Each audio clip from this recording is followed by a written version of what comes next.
Just as he seemed to reach her, he gave a dreadful scream and ran from him to the edge.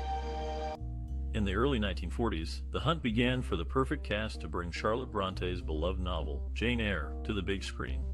The film required actors who could embody the complex emotions and deep connections between the characters. For the title role, the production company sought a young actress with both strength and vulnerability. After a series of auditions, they found their Jane in Orson Welles' contract player, Joan Fontaine. Fontaine, known for her work in Rebecca and Suspicion, demonstrated the perfect blend of innocence and resilience. Securing the right actor to portray the enigmatic Mr. Rochester proved to be a challenging task. The producers wanted an actor who could convey the character's brooding intensity and hidden kindness. Orson Welles, with his distinctive voice and powerful screen presence, won the part. Welles was initially reluctant, but his wife, Rita Hayworth, encouraged him to accept the role. Edith Barrett, an experienced stage actress, was cast as Mistress Fairfax, the kind housekeeper at Thornfield Hall. Her warm and nurturing demeanor provided a stark contrast to Mr. Rochester's initial gruffness. To play the cruel and manipulative Mr. Brocklehurst, the film's antagonist, the production company looked to Harry Davenport. Known for his work in Gone with the Wind, Davenport brought a sense of authority and intimidation to the role. Selecting the young actress to play Adele, Mr. Rochester's ward, proved to be a delightful challenge. After several auditions, Margaret O'Brien, a charming and talented child actress, was chosen. Her lively performance added a touch of innocence and joy to the otherwise intense storyline.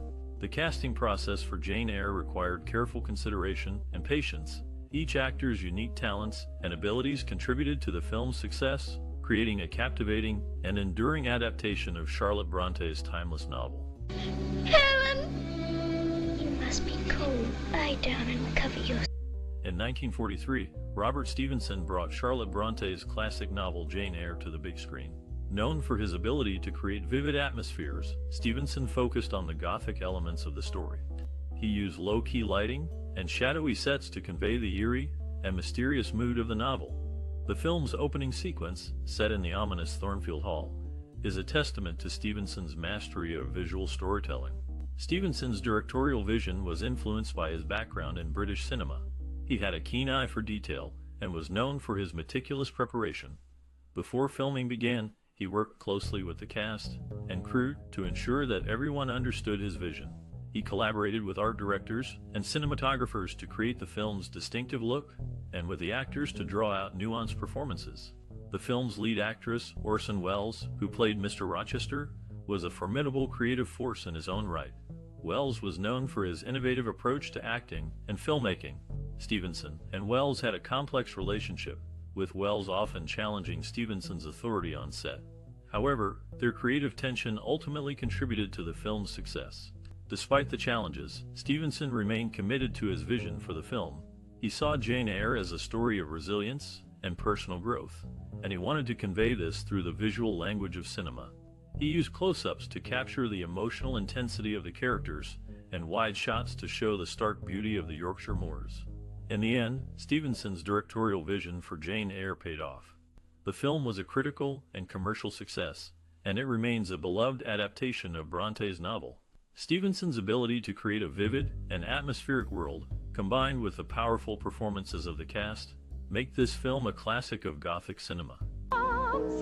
Fine shoulders, eh, Ned?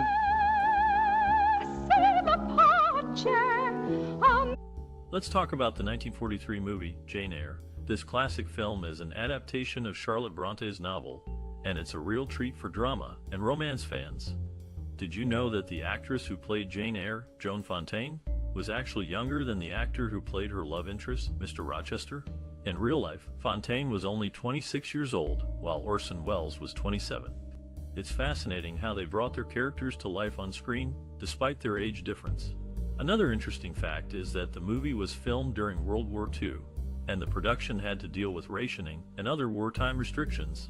Despite these challenges, the film turned out to be a critical and commercial success. Jane Eyre has many funny, shocking, and sad moments that will keep you engaged throughout the movie.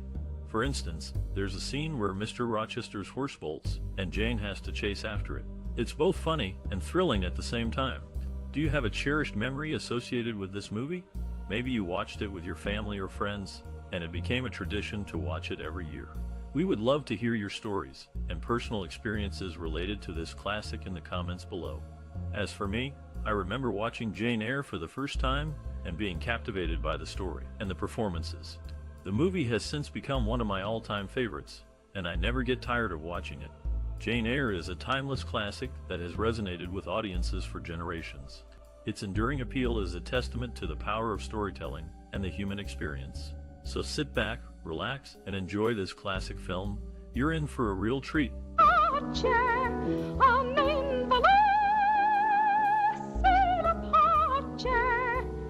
In the early 1940s, the movie Jane Eyre took form through the combined efforts of dedicated cast and crew members. The set design team constructed Gateshead Hall, Lowood Institution, and Thornfield Hall with meticulous detail, ensuring each location reflected the story's gloomy atmosphere. For instance, Gateshead Hall, Jane's childhood home, featured dark, oppressive interiors to emphasize her miserable upbringing. Lowood Institution, where Jane endures harsh conditions, was built as a stark, cold schoolhouse with a stark color palette. Thornfield Hall, the residence of Mr. Rochester, was designed to appear mysterious yet inviting, reflecting the complexities of its owner. The filming locations varied between studio sets and exterior landscapes. Interiors were primarily shot at the 20th Century Fox Studios in California, while exterior shots were filmed in various locations, including the English-inspired grounds of the Huntington Library and Botanical Gardens in San Marino, California. Logistical challenges arose during production, especially when filming outdoors. The crew had to carefully coordinate shooting schedules around unpredictable weather conditions and natural lighting. Additionally, transporting equipment and cast to remote locations proved strenuous, requiring thorough planning and execution. In terms of innovative techniques, this classic made use of early special effects. During the scene where Jane explores the attic of Thornfield Hall and encounters the insane Mistress Rochester, the film employed creative lighting and camera angles to heighten the eeriness and suspense. Despite the challenges, the team persevered, creating a memorable adaptation of Charlotte Bronte's novel. The set design, filming locations, and technological innovations all contributed to the overall success of the production. Otherwise, than as the word of God doth allow, then are they not joined by God, nor is... The movie Jane Eyre, based on Charlotte Bronte's novel, has stood the test of time as a classic tale of love and independence. The film, released in 1943, stars Joan Fontaine as the titular character, a young woman who becomes a governess at Thornfield Hall and falls in love with her mysterious employer, Mr. Rochester, played by Orson Welles.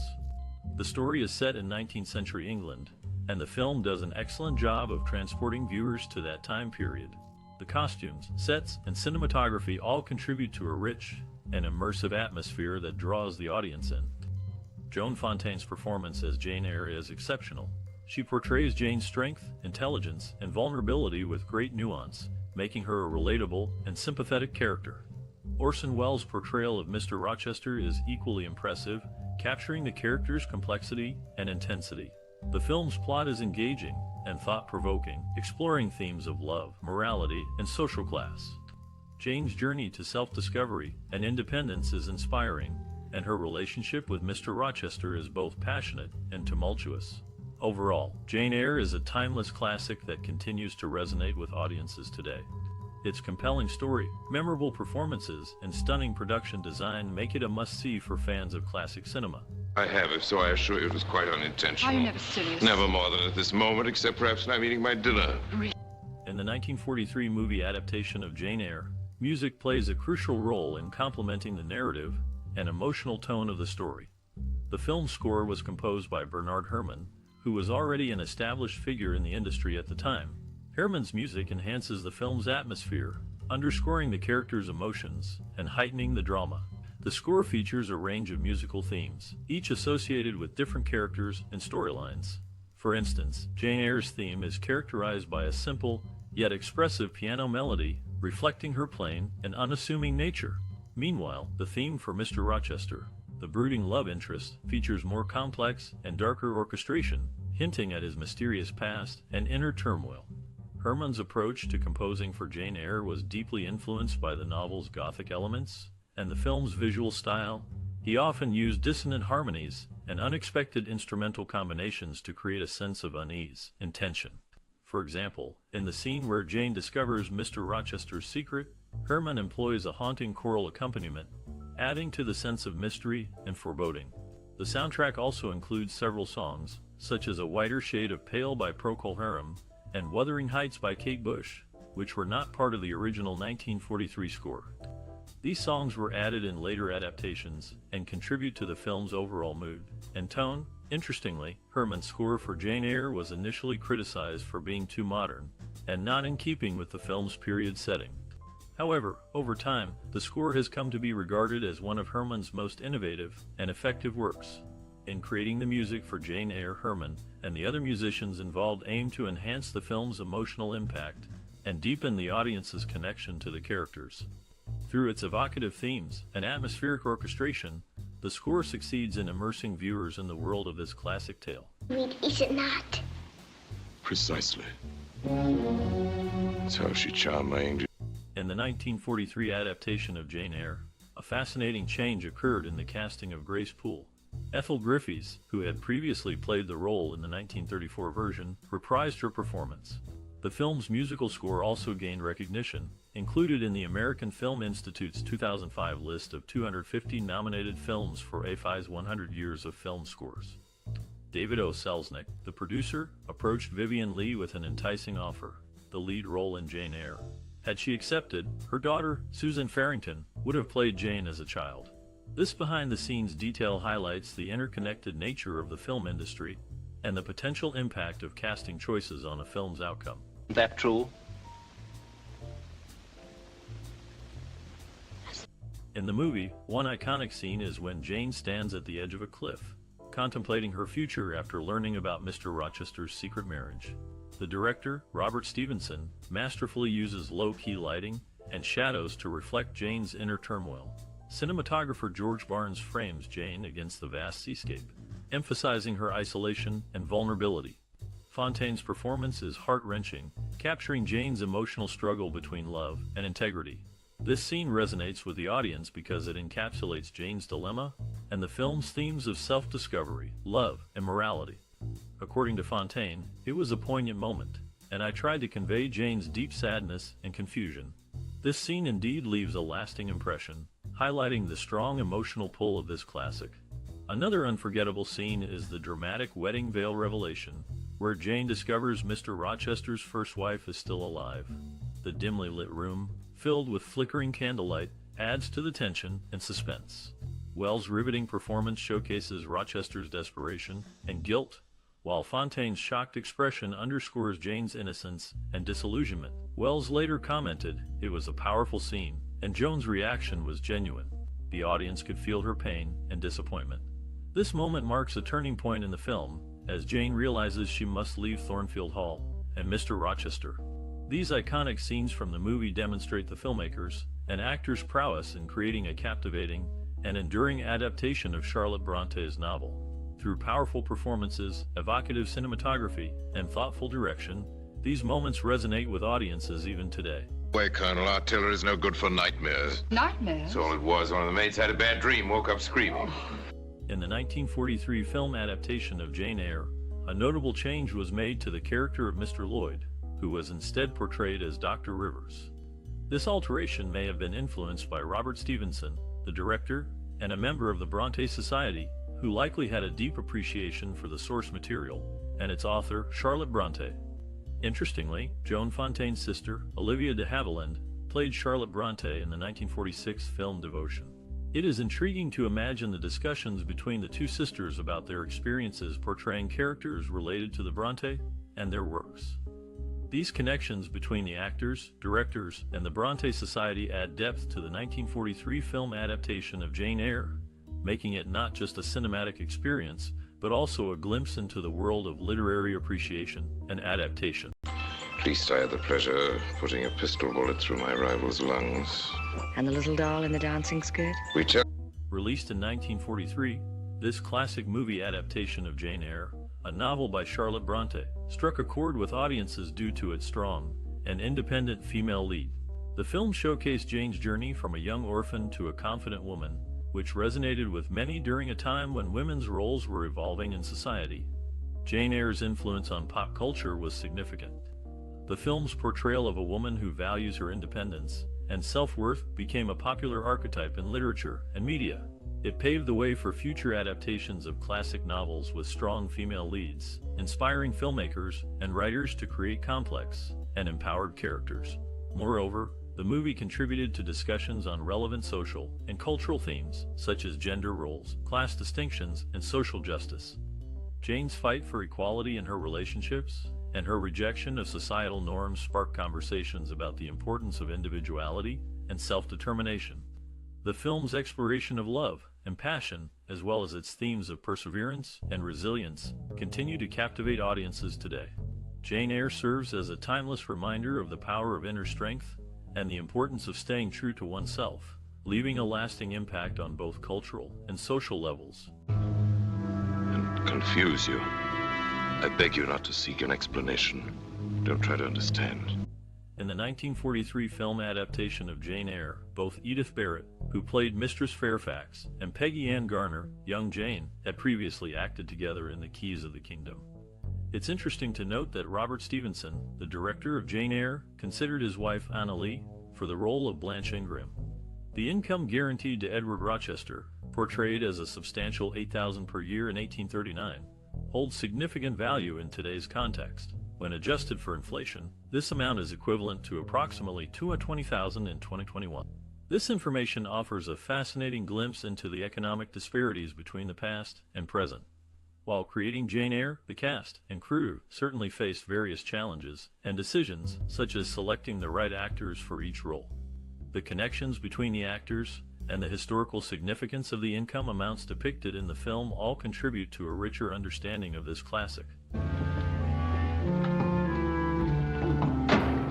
And well, Jane Eyre, the 1943 movie adaptation of Charlotte Bronte's novel, received critical acclaim and positive audience reactions. Noted for its faithful adherence to the source material, the film was commended for its strong lead performances and atmospheric cinematography.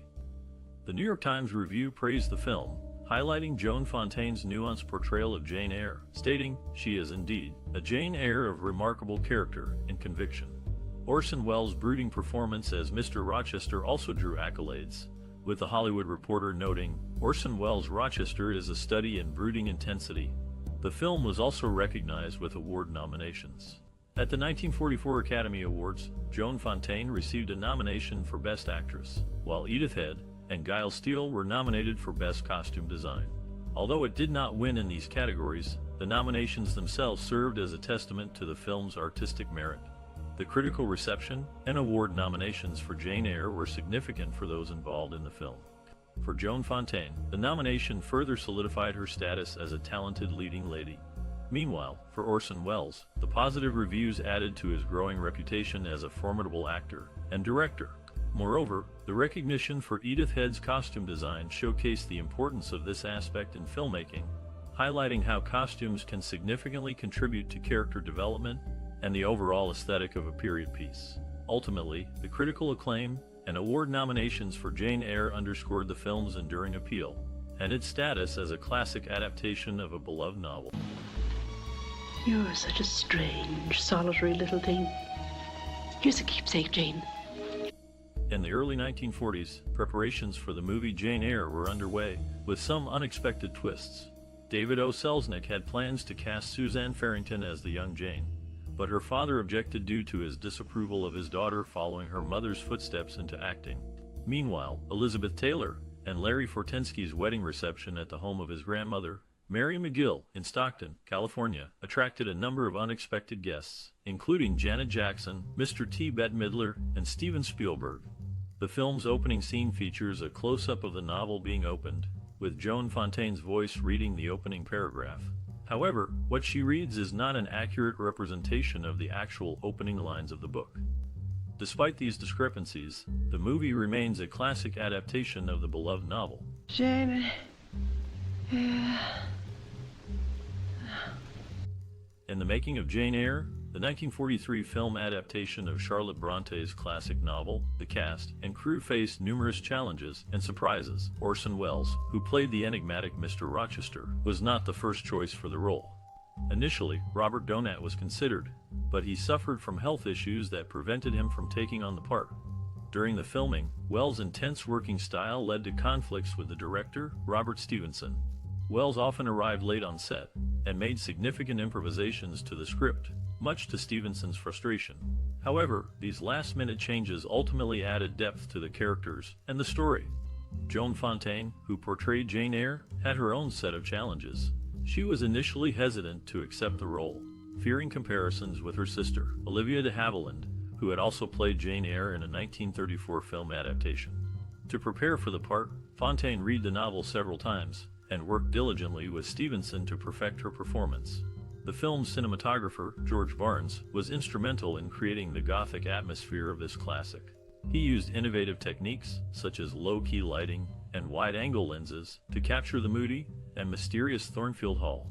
Barnes's work earned him an Academy Award nomination for Best Cinematography, Black and White. Behind the scenes, the cast and crew formed close bonds. Fontaine and Wells, despite their professional differences, developed a mutual respect for each other's talents.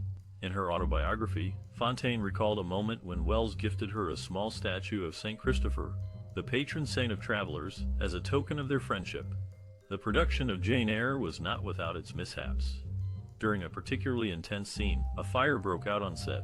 Fortunately, the fire was quickly extinguished, and no one was hurt. This incident, however, caused a brief delay in the filming schedule. Despite the challenges, the cast and crew persevered, creating a film adaptation that has endured for generations. The 1943 Jane Eyre remains a beloved classic, captivating audiences with its hauntingly beautiful visuals and powerful performances. But I'm certainly not afraid. Don't I look beautiful, monsieur? Initially, Ethel Griffiths, known for her role as Grace Poole, brought her talents back to the screen in a similar role from a decade earlier. Meanwhile, Adele Jurgens made her first appearance in the film industry without credit, marking the start of her acting journey. Behind the scenes, John Houseman contributed significantly to the screenplay before Orson Welles, his estranged former partner, joined the cast as Rochester. Houseman's beginnings in cinema were closely tied to David O. Selznick, who had intended to produce the film, and assigned Houseman to develop the initial treatment. However, the script underwent several revisions. Aldous Huxley and director Robert Stevenson made notable changes. Joan Fontaine, portraying the lead character, expressed dissatisfaction with Wells' frequent script alterations, a sentiment not shared by Wells in his later years. Despite the creative tensions, Stevenson remembered Wells as cooperative during the production, a sentiment echoed by Wells in conversations with his biographer. This classic's creation was a collaborative effort marked by differing perspectives and the merging of creative minds. Bessie? Yes, Jane? I never dreamt I'd get away from here till I was quite grown up. Released in 1943, this classic movie adaptation of Jane Eyre left an indelible mark on film history. Directed by Robert Stevenson, the film showcased impressive performances from its leads, Joan Fontaine and Orson Welles. The movie's gripping storytelling and superb cinematography set a high standard for future period dramas. Jane Eyre's influence is evident in the numerous adaptations that followed, spanning various mediums such as film, television, and theater. These subsequent works have been inspired by the movie's faithful portrayal of Charlotte Bronte's novel, and its exploration of themes like love, morality, and social class. The film's impact on future filmmaking can be seen in the way it tackled complex narrative structures. By skillfully interweaving flashbacks, the movie created a rich, engaging storyline that resonated with audiences. This technique has since been adopted by many filmmakers, demonstrating the enduring influence of Jane Eyre. Moreover, the movie's visual style, characterized by atmospheric lighting and evocative sets, has inspired numerous period dramas. The Gothic elements of the film, such as the imposing Thornfield Hall, have become synonymous with the genre, leaving a lasting legacy in film history. In conclusion, the 1943 movie adaptation of Jane Eyre has significantly contributed to film history through its groundbreaking storytelling techniques and enduring visual style. Its influence can be traced through the many adaptations and films it has inspired, making it a timeless classic in the world of cinema. We live always in Paris, but then Mama might have gone to the Holy Virgin, Monsieur Rochester came. In the 1943 film adaptation of Jane Eyre, Joan Fontaine took on the lead role. marking her second time portraying a young woman living in a dark mansion haunted by the master's wife. This role closely followed her performance in Alfred Hitchcock's Rebecca, which was a massive success, and turned Fontaine into a major star. Interestingly, Hitchcock himself had noted the similarities between the plots of Rebecca and Jane Eyre. Meanwhile, Elizabeth Taylor, who played a supporting role in Jane Eyre, would later receive a Best Actress Oscar nomination for her performance in Raintree County, where she acted out a labor and birth scene. She is one of 19 actresses to have received this honor for such a role. These two talented actresses, Fontaine and Taylor, shared a unique bond off-screen as well. At the time of the filming of Jane Eyre, they were bridesmaids for each other's first marriages. This personal connection added an extra layer of depth to their on-screen chemistry in the classic film.